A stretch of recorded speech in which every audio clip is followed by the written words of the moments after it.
rationalization is the pervasive concept which is found in the modern system. So it is the basis or the foundation of the development of modern capitalism. And we see that the important elements of this process of rationalization or rationalized system is one, calculability, then predictability, then we see the civil legal system and systematic use of science and technology. Now these are important ingredients of this rationalization which is pervasive in the modern society.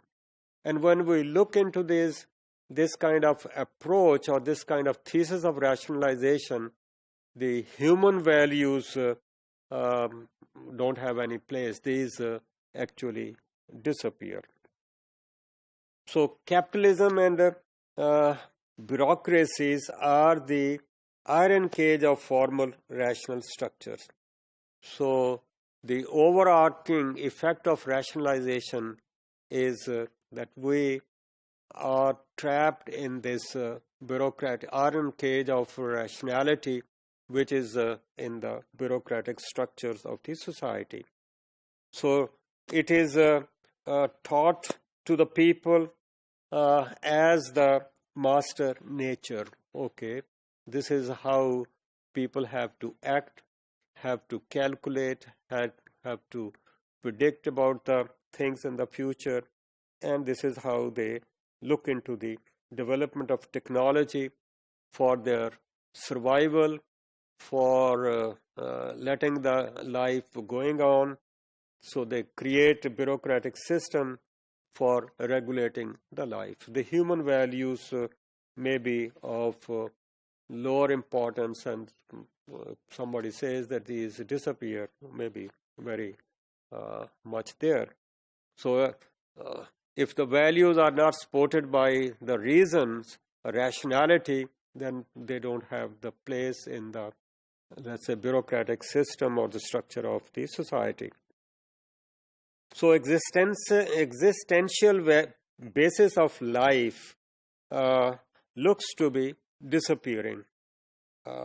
Existential basis could be the values, could be the ideals of the society, ideals of the family, ideals of the nation. So we try to be calculative kind of individuals, cost and benefit kind of things. फायदा क्या है, और जो फायदा अगर नहीं है तो maybe we don't give a damn to it. So we see that rationality permeates over the whole thing. It might be permeating the family system, the religious system, and on top of that might be the economic system, which is again under the is in the cage of the the whole system is in this rational cage of the society. So formal rationality permeates, ये rule कर रही है तो सारी society को कि हमें cost benefit analysis की बात करनी है, और कॉस्ट बेनिफिट एनालिसिस में इमोशंस नहीं है, उसमें सिर्फ रीज़न है, उसमें लॉजिक है, उस रीज़न और लॉजिक के बेसिस पे हमने फैसला करना है, और this is something which is part of the bureaucratic system. Now, Weber was not very clear with respect to the whole society, or maybe this kind of system is pervasive in different parts of the society. So that is where we see that it might be something which may not be generalized over the whole society, and there might be different areas where still rationality may take the second stage.